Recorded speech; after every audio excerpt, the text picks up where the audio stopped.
नमस्कार, मैं रचना शर्मा। चढ़ती कला टाइम टीवी देख रहे सभी दर्शकों का स्वागत करती हूं। आप देख रहे हैं टॉप 10 न्यूज।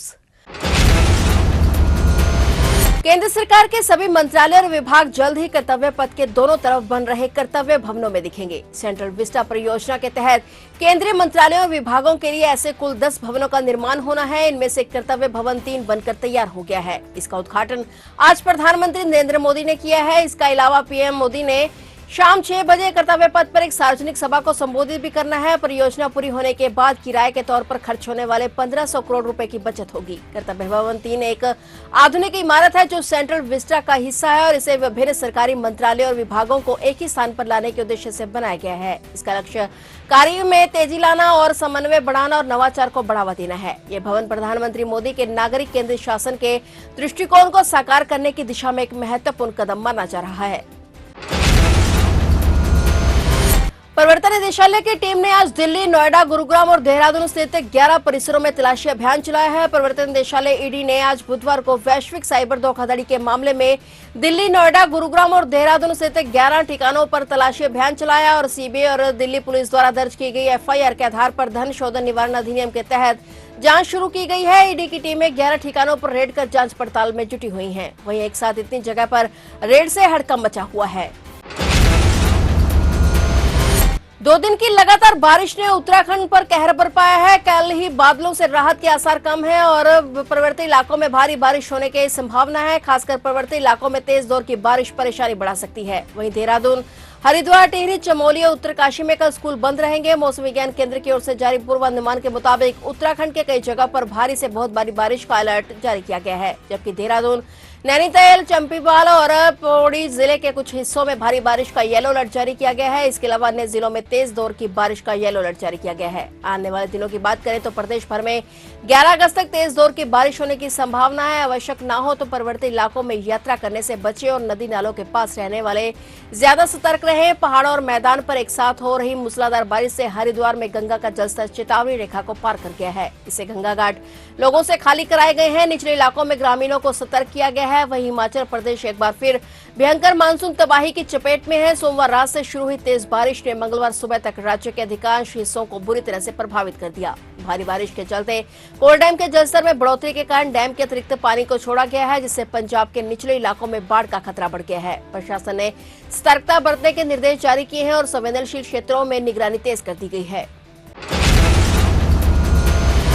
संसद का मानसून सत्र अब तक काफी हंगामेदार रहा है। आज 13वें दिन की कार्रवाई के दौरान जबरदस्त हंगामा हो रहा है। संसद के दोनों सदनों में चुनाव आयोग से जुड़े मसलों पर चर्चा की मांग की जा रही है। कांग्रेस सांसद मनिकम टैगोर ने बिहार में चुनाव आयोग के मतदाता सूची विशेष गहन पुनरीक्षण पर चर्चा की मांग की है। उन्होंने लोकसभा में कार्यस्थगन प्रस्ताव का नोटिस दिया है। इसके अलावा राज्यसभा में कांग्रेस सांसद रणदीप सिंह सुरजेवाला ने चुनावी प्रक्रियाओं को निष्पक्ष बनाए रखने से जुड़ी चिंताओं पर चर्चा करने के लिए नियम 267 के तहत कार्यस्थगन प्रस्ताव का नोटिस दिया है। लोकसभा में कांग्रेस सांसद हेबी एडन के बॉम्बे हाई कोर्ट में एक न्यायाधीश की नियुक्ति पर चर्चा की मांग की है। उन्होंने इसके लिए स्थगन प्रस्ताव पेश किया है। पूर्व केंद्रीय मंत्री और दिल्ली के पूर्व सीएम सुषमा स्वराज की आज 6वीं पुण्यतिथि है और इसी मौके पर सुबह से ही सुषमा स्वराज के प्रशंसकों के साथ ही बड़े बड़े नेता उन्हें याद कर श्रद्धांजलि दे रहे हैं। सुषमा स्वराज को याद करते हुए उनकी बेटी और लोकसभा सांसद माधुरी स्वराज ने एक्स पर भावुक संदेश लिखा। भाजपा सांसद माधुरी स्वराज ने अपनी मां और पूर्व केंद्रीय मंत्री दिवंगत सुषमा स्वराज की पुण्यतिथि पर उन्हें पुष्पांजलि अर्पित की। दिल्ली भाजपा अध्यक्ष वीरेंद्र सचदेवा, सांसद योगेंद्र चंदोलिया और अन्य पार्टी नेताओं ने भी श्रद्धा सुमन अर्पित किए। वहीं पीएम मोदी के साथ दिल्ली की सीएम रेखा गुप्ता ने भी पूर्व सीएम सुषमा स्वराज को याद कर उन्हें भावभीनी श्रद्धांजलि अर्पित की।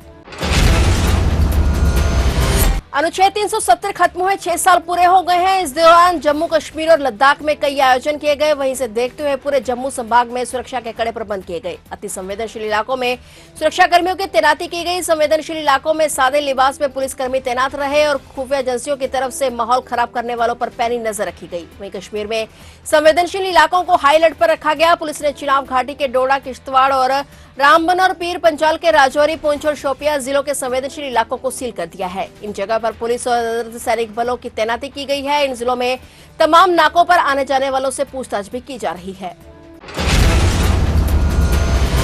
पंजाब के मोहाली जिले के इंडस्ट्रियल एरिया फेज 9 में स्थित हाईटेक कंपनी के प्लॉट नंबर 315-16 में एक ऑक्सीजन सिलेंडर फटने से बड़ा हादसा हो गया। इस विस्फोट के कारण इलाके में हड़कंप मच गया। वहीं इस विस्फोट में 2 लोगों देवेंद्र और आसिफ की मौत हो गई और हादसे के बाद गुस्साए लोगों ने पुलिस और फैक्ट्री मालिक के साथ हाथापाई की। ये विस्फोट कंपनी के परिसर में कार्य के दौरान हुआ। ऑक्सीजन सिलेंडर फटने से कंपनी में भारी नुकसान हुआ और आसपास के क्षेत्र में दहशत फैल गई। स्थानीय पुलिस और दमकल विभाग की टीमें तुरंत मौके पर पहुंची और स्थिति को नियंत्रित करने का प्रयास किया गया। हादसे के बाद स्थानीय लोगों और मृतकों के परिजनों का गुस्सा भड़क उठा, जिसके चलते पुलिस और फैक्ट्री मालिक के साथ उनकी हाथापाई हो गई। गुस्साए लोगों ने सुरक्षा मानकों की अनदेखी और हादसे के लिए जिम्मेदार व्यक्तियों के खिलाफ कार्रवाई की मांग की है। पुलिस ने हादसे की जांच शुरू कर दी है और सिलेंडर फटने के कारणों की गहन पड़ताल की जा रही है।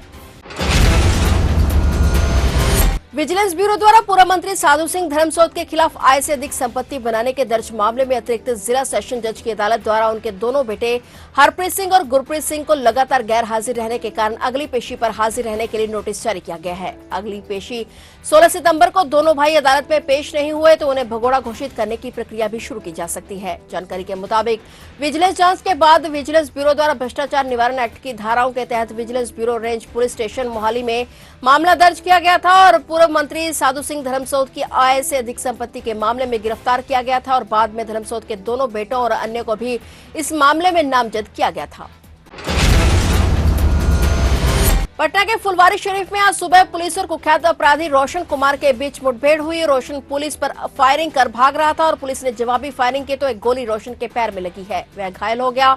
पुलिस ने उसे आनंद फानन में एम्स में भर्ती कराया। यहां से उसे पीएमसीएच रेफर कर दिया गया और वहां पर उसका इलाज चल रहा है। पुलिस का कहना है कि रोशन को गिरफ्तार कर पुलिस कुरकुरी के रास्ते फुलवारी शरीफ ला रही थी और इसी दौरान उसने भागने की कोशिश की। इतना ही नहीं, सिपाही का हथियार छीनकर पुलिस पर फायरिंग भी की और इसके बाद पुलिस ने आत्मरक्षा का जवाबी कार्रवाई की और इसके दौरान रोशन कुमार के पैर में गोली लगी और घटना के बाद मौके पर एफएसएल टीम द्वारा जांच की जा रही है। आसपास के कई थानों की पुलिस भी घटनास्थल पर पहुंचकर छानबीन में जुटी हुई है। आरोपी रोशन पर हत्या, आर्म्स एक्ट जैसे कई गंभीर मामले दर्ज हैं और उसकी निशानदेही पर पटना पुलिस ने भारी मात्रा में हथियार और गोलियां बरामद की हैं और एक मिनी गन फैक्ट्री का भी भंडाफोड़ किया है। पुलिस पूछताछ में उसने अपने सहयोगी के बारे में भी जानकारी दी। पुलिस उसकी भी तलाश में छानबीन कर रही है।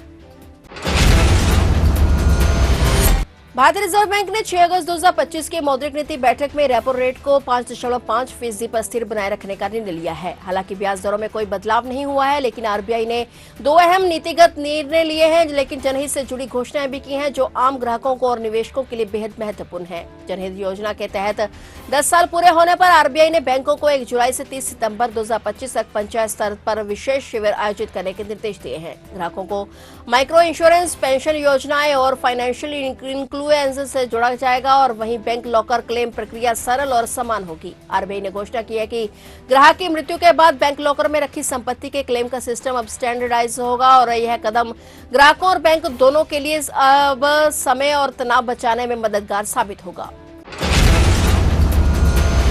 फिलहाल टॉप 10 न्यूज में इतना ही और नए समाचारों के साथ फिर से हाजिर होंगे। तब तक के लिए देखते रहिए चढ़ती कला टाइम टीवी।